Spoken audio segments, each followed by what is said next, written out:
Howdy y'all and welcome. Hope everybody's doing well out there so far, and happy Independence Day weekend to all of y'all. And please be careful if you're out there setting off fireworks. I will have a fireworks safety sheet here at the end of this video going over how you can protect yourself this 4th of July. Now on to the heat. As y'all have already known, the scores are out there, and really it's looking like this scorching heat ain't gonna go anywhere anytime soon, unfortunately. But on the bright side, it's better than being negative 15 degrees, as fall time is, I think, less than 100 days away, I think. I'll put it up right here how many days actually it is, but fall will be here before we know it, and we'll be complaining about the cold air and how we're freezing our tuxes off, and good old cold weather is gonna be coming our way here soon. So on to the heat. Heat's going to be persisting through July 4th weekend. A prolonged dangerous heat wave will continue today in the Midwest and Mississippi Valley and persist through the Independence Day weekend across the Ohio Valley, Mid-South, and East Coast. Extremely dangerous heat is expected with high temperatures in the 95 to 105 degree range combined with humidity, which will result in heat indexes of up to 110 to 115, which today actually our heat index was 116 degrees. We have a weather station out here, and yeah, it's been a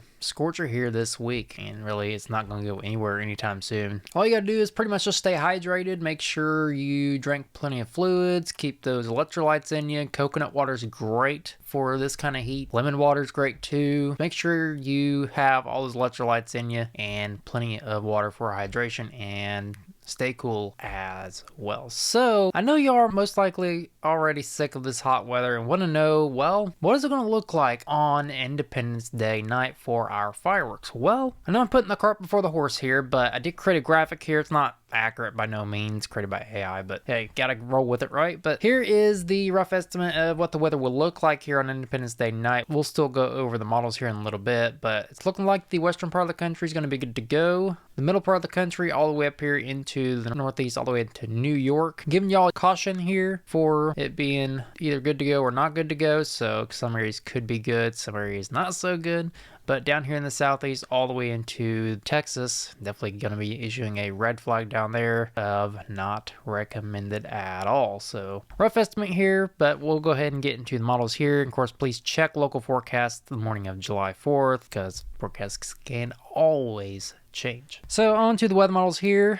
We're going to take a look at the GFS, take a look out past the next couple of weeks. Keep in mind, really anything over a week out is pretty much impossible to forecast, but we're still going to take a look at it anyways, just for kicks and giggles, and give us a rough estimate of what we could expect. Now pushing forward into Independence Day. At roughly 2 o'clock in the afternoon, y'all are heading out to those family get-togethers and cookouts, enjoying those good old hot dogs and hamburgers, and doing some burnouts and donuts, and just celebrating 250 years of America's greatness. But we can see here, could be a little rained out here in the Great Lakes and Upper Midwest region. The western part of the country is going to be good to go. That's why I issued a green flag out here.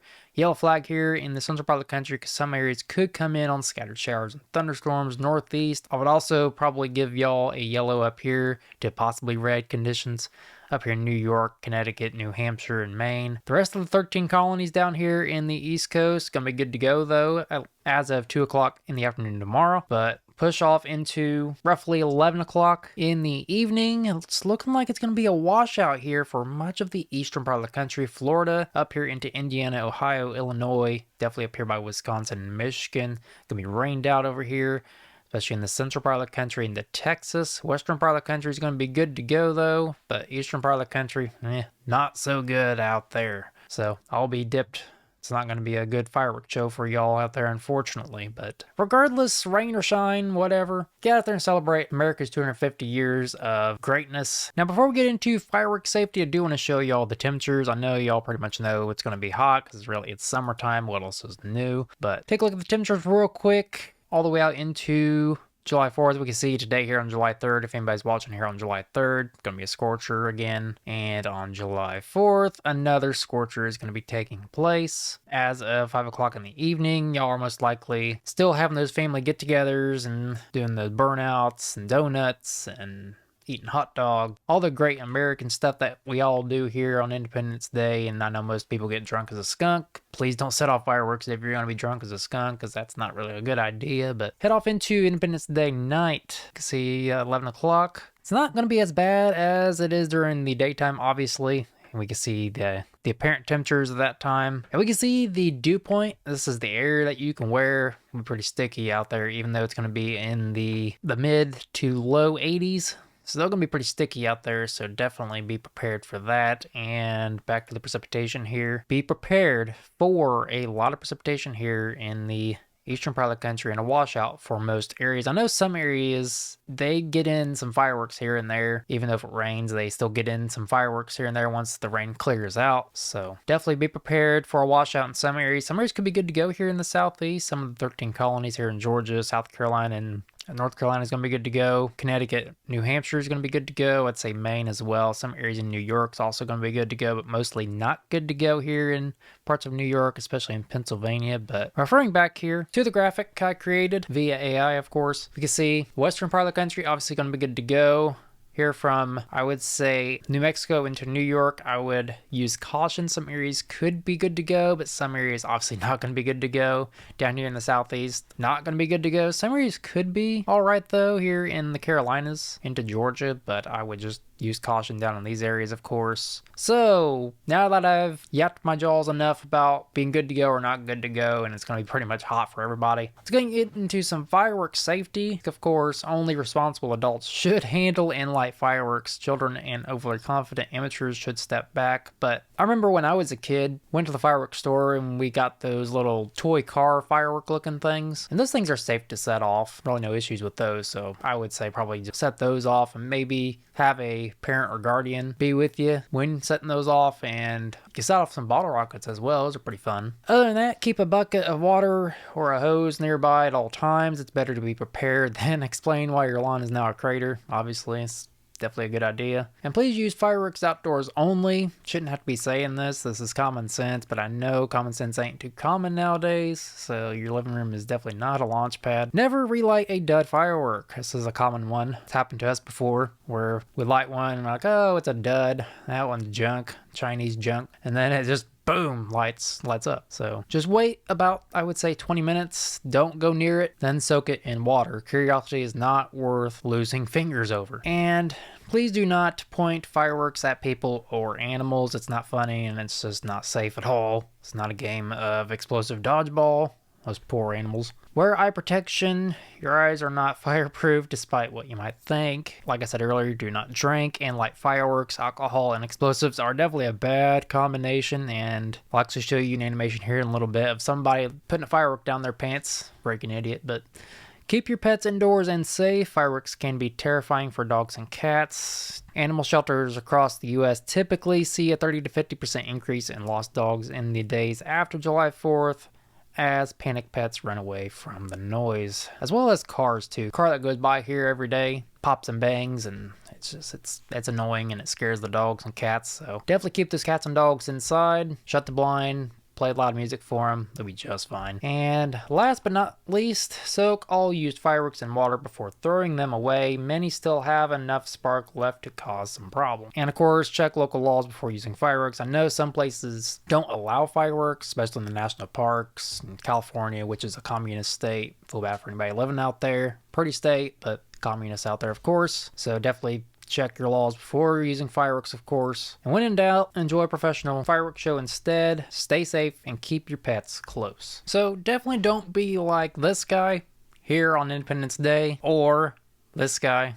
These guys are definitely drunk and definitely idiots. So either way, enjoy Independence Day, y'all, and don't forget why we celebrate Independence Day. It's because of our forefathers who fought the British to give us the freedom we take for granted each and every day. And before we get into the forecast for the next couple of weeks, here are some interesting statistics about Independence Day, and I will include a story here in a little bit that relates to America 250. Now, starting off with some fiery traditions, fireworks and freedom. The official celebrations began in 1777. Americans are projected to spend $2.5 billion on fireworks for America 250. So that's $2.5 billion up in smoke. But It's for a good cause, so get out there and celebrate. 56 signers adopted the Declaration of Independence in Independence Hall on July 4th, 1776, and I do have a story related to this, and we'll get into that here a little bit, on one man that arrived a little late to sign the Declaration, but signed it irregardless of how he felt. So,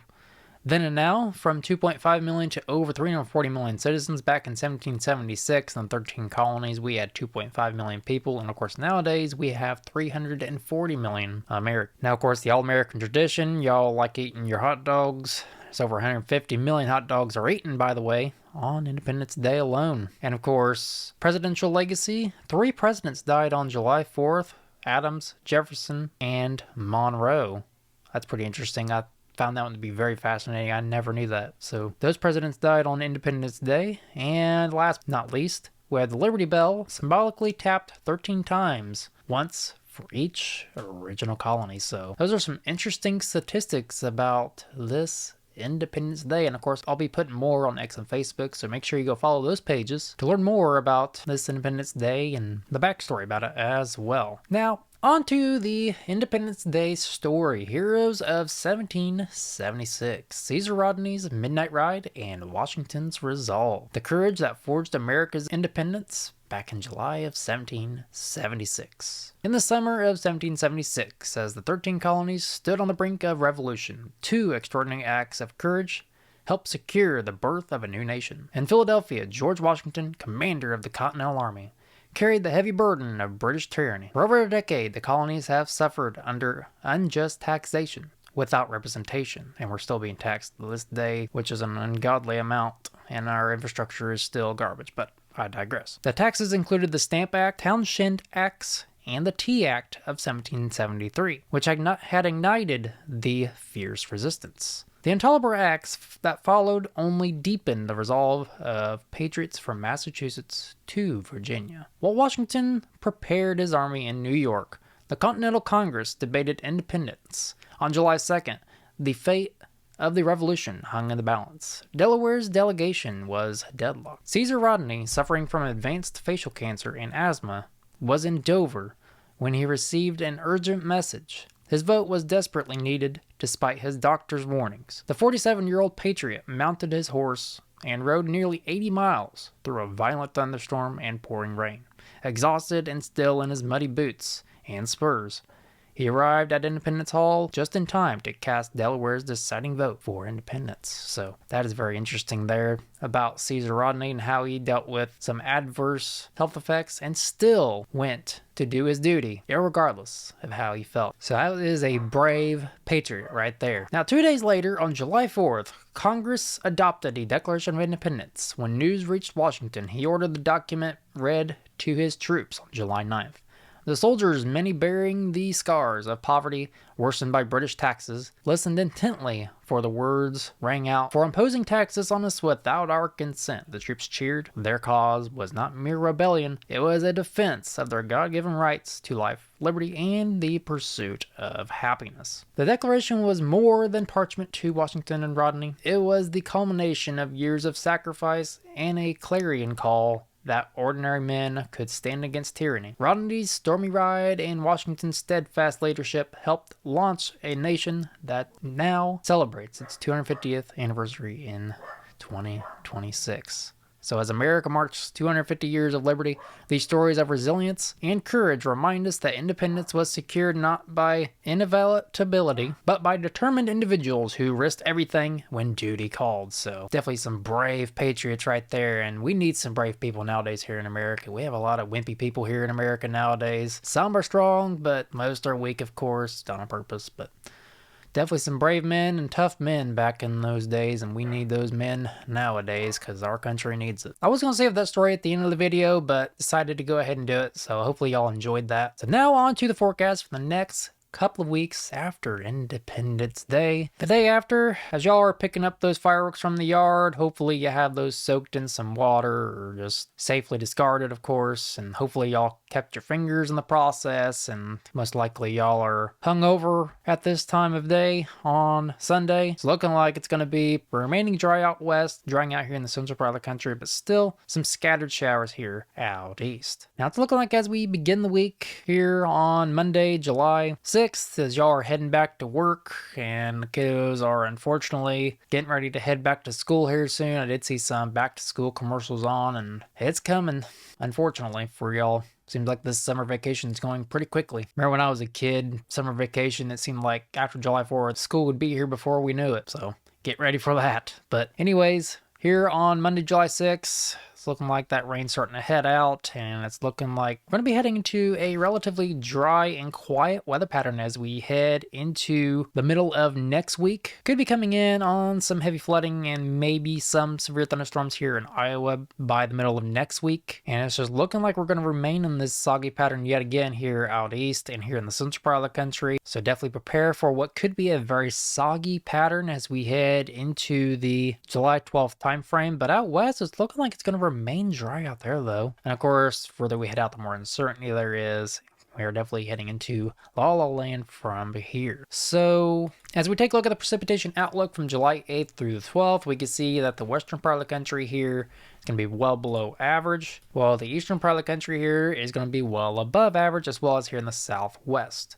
Florida, y'all also coming in on near normal to above average precipitation, which is pretty spot on. Next 8 to 14 days, a little more uncertainty, but we can see that we're going to start to dry out here in the northern plains, still remaining soggy here in the southeast and southwest. The rest of the country is looking to be near normal though, so it's looking like we could be soggy here in the short term here out east, and then we could potentially be drying out as we head into the middle of July. As far as precipitation goes, there is a slight risk for heavy precipitation here in the southeast from the 10th through the 11th, so definitely be prepared for that. Now, y'all may laugh while I click on the snowfall one. Obviously, there's not going to be any snowfall, but there was some snowfall up in Idaho, up in the mountains, at roughly 7,000 feet, I think it was. So, can come in on snowfall this time of year. It's pretty rare, though, but can come in on that here in the upper elevations of the Rocky Mountains. So as we take a look at the precipitation totals for the next couple of weeks, take a look at who's going to be getting in on the jackpot of rain. We can see that here in Kentucky and Tennessee and up here into the Northeast, y'all are coming in on the jackpot of rain, as well as up here in the upper Midwest. Down here in Mexico, y'all are coming in on a lot of rainfall. It could be due to some tropical moisture down there, which we'll get into the hurricane outlook for the next couple of weeks here in a little bit. But looks like the eastern part of the country is coming in on a lot of precipitation in the next couple of weeks. Zoom in here to show y'all how much precipitation could be expected. Roughly, I would say 1 to 3 inches possible, with higher amounts possible as well. And we take a look out west, not much precipitation out there. It's going to be pretty dry. And as we take a look at the drought map here, looks like the drought conditions could be worsening here out in the western part of the country. I did see that the Salt Lake River is actually drying up out there. Looking like we're not going to be getting any relief anytime soon, unfortunately, out there in Utah. It's going to be pretty dry. Here out east, though, we are dealing with a lot of precipitation here in the Ohio Valley, and looks like even more is going to be occurring. So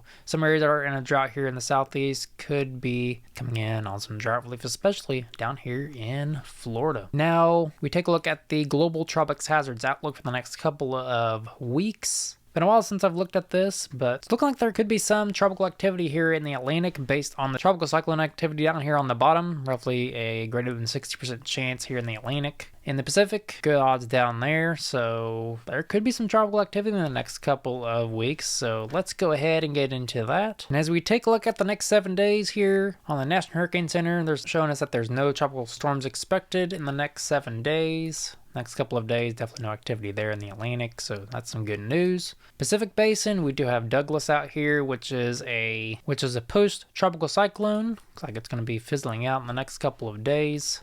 Next 7 days, we do have a 20% chance of cyclone activity in the western East Pacific. A tropical wave is forecast to move westward across the central portions of the East Pacific through the weekend. by the early of middle part of next week. So Hawaii, keep an eye on this. I don't think it will be impacting y'all, but definitely keep an eye out here, as really should be doing this time of year anyways. Central Pacific, nothing going on out there. Just watch out for the remnants of Douglas, as it is currently a post-tropical cyclone. We take a look at the satellite here out in the Pacific Basin. We do have some activity out here, but of course it's going to be dying out before it hits Hawaii. We do have some sort of activity going on out here west of Hawaii. Not going to be affecting y'all any, but pretty interesting to see here on satellite. Looks like a pretty strong one, so looks like nothing's going to be affecting y'all. Y'all may be getting remnants from Douglas and that 20% chance, but really not expecting anything out there. Atlantic Basin, not going on out there either, but let's go ahead and take a look at the simulated infrared, get into the sea surface temperatures here in a little bit, and then we'll take a look at the temperatures. As y'all already know, it's going to be pretty hot for the next couple weeks anyways, which is nothing new. It is July. Now back to the Pacific Basin here. Take a look at the simulated infrared. We can see that tropical storm or hurricane out here just west of Hawaii. Looks like it's going to be heading towards Asia. But we see it's doing the spin of Rooney out there, so watch out if you live in Asia, of course. It's going to be heading y'all's way, but as far as Hawaii goes, maybe getting remnants from Douglas and the 20% chance, but really not expecting anything for y'all out there. The Atlantic Basin, really not looking like any sort of activity is going to be happening out there. You can see all the precipitation is going to be occurring the next couple of weeks out here in the eastern part of the country, so it's gonna be a washout here on July 4th for most of us here out east, and it's looking like it's gonna be a washout for the next couple of weeks, honestly. Out there in the Atlantic Basin, it's looking like it's gonna be pretty quiet out there, so that's some good news, which is expected this Atlantic hurricane season. So when we take a look at the current sea surface temperatures, the last time this was updated was on July 1st, so we can see the Gulf is pretty hot, typical for this time of year. Over here by Africa, pretty cool out there, so that's probably why there's not going to be any activity out there going on for quite a while, actually. Sea surface temperature anomalies takes us out for the next couple of weeks. We can see that we're going to be above average, actually, through August. So, I mean, there could be probably some activity going on past the next couple of weeks, but of course, it's hard to look at it because really forecasting anything over a week out is virtually impossible to forecast. So, definitely monitor any sort of activity going on out here in the Atlantic if you live here in any of these coastal states, as you should this time of year anyways. I'll keep y'all posted as best as I can on X and Facebook, so definitely monitor conditions out there. Looks pretty quiet for the next couple weeks, but they can and will change. Pacific Basin, right now it's looking like really cool waters out here in Southern California, which is pretty typical actually.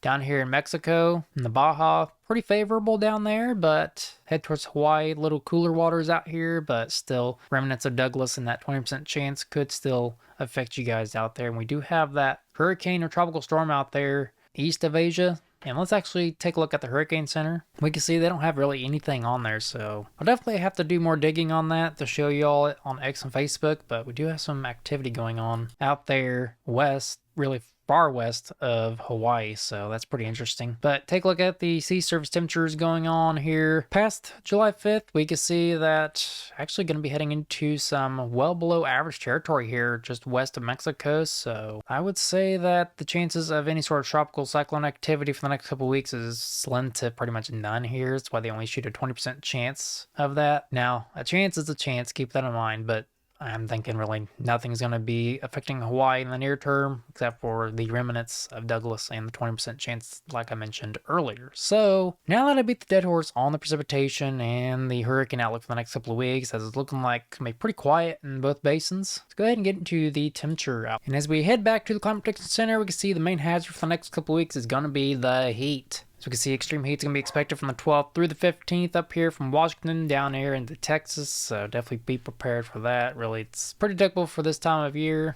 as we did come in on near record high temperatures here out east. And it's looking like that hot air is going to be heading y'all's way out there in the western part of the country. And we can see here on the risk of hazardous temperatures from the 10th through the 16th, we can see that there is a moderate risk here down by Texas up into the northwest. And really much of the country is going to be dealing with this major heat wave for quite a while. And let's go ahead and get into that. And as you already know, it's going to be hotter than a firecracker out there. What else is new? It's summertime. It's July. Typical for this time of year, but definitely be prepared for it. Drink plenty of water, seek shade, get in the air conditioning. Get those electrolytes in you and drink a lot of water like mentioned earlier. Be just fine. But really, next couple of weeks, definitely gonna be hotter than a firecracker out there. So It's looking like no relief is in sight. Could be some relief here at the end of the month, but that's pretty far out from now, so again, be prepared for the heat. When we take a look at the feels like temperatures, definitely going to be feeling like we're in the hundreds here out east, and really the hundreds for much of the country. Really, the only parts of the country getting some relief from the heat is up here by Montana and northern Idaho into the Pacific Northwest, but other than that, no relief in sight for the rest of the country, so definitely get used to it, and y'all be missing this once we head into the meat and potatoes of wintertime, because it's going to be negative 15 degrees before we all know it, and we'll be complaining about that and wishing we're at 100 degrees again. Preferably, I like 100 degrees. That's my preferred temperature because I hate winter with a passion. So I'll take 100 degrees any day over negative 15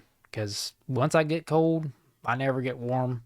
That's just the way it is. But lastly, we're going to take a look at the dew points. This is the air that you can wear. The muggy meter is definitely going to be up this weekend and this coming week as well. So definitely get used to it. Sweatometer is going to be off the charts. So essentially, next couple of weeks, going to be hot. That's all you got to know, pretty much. So basically, for the next couple of weeks, as we summarize this all up, basically it's going to be soggy out east, dry out west, and hot for much of the country unless you live up here in the Pacific Northwest. As we take a look at the hazardous outlook for the next couple of weeks, we can see much of the western part of the country coming in on extreme heat. So pretty much hot for much of us, wet out east, dry out west, could be worsening drought conditions out west, and we can see the heat is going to be persisting through the Independence Day weekend, so definitely protect yourself from the extreme heat if you are heading out and celebrating Independence Day with friends and family and you're going to be outside for a prolonged period of time. What I would suggest is drink plenty of water, seek shade,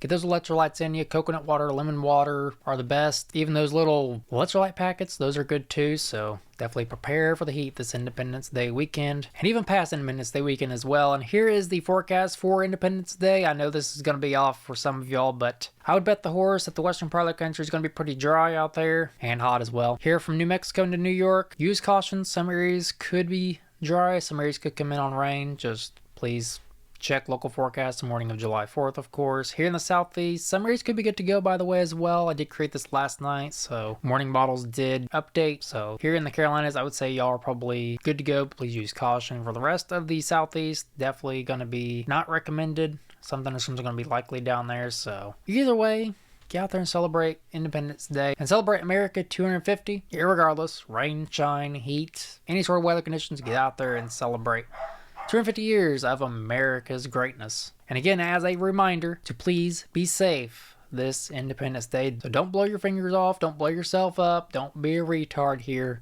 on Independence Day. Here's a recap of the stats and facts. If y'all want to pause the video and read this anytime you can. And here is that story about Caesar Rodney's travel from Dover to Independence Hall. What a brave man that was. We need more brave men nowadays. And George Washington's fight against British tyranny. So I hope each and every one of y'all enjoyed this video and got a lot out of it. Please don't forget to hit that like and share button, as that helps more folks become more informed about the web. Also, leave me some feedback in the comment section down below. Any constructive feedback helps provide you, the viewer, better, more informative content in the future. And also, if you haven't done so already, please hit that subscribe button with bell notifications turned on, because out here is weather we try to make weather forecasting fun and informative. So basically, it's gonna be wet out east, dry out west, and it's just gonna be hot for the next couple of weeks. Independence Day is looking good for most, but soggy and not so good for the rest. But please don't let the weather deter you from getting out celebrating Independence Day with friends and family. And don't forget why we celebrate Independence Day. It's because of the brave patriots like Caesar Rodney and George Washington, who risked everything for the freedoms we take for granted each and every day. So again, like, comment, subscribe, enjoy this Independence Day weekend, y'all.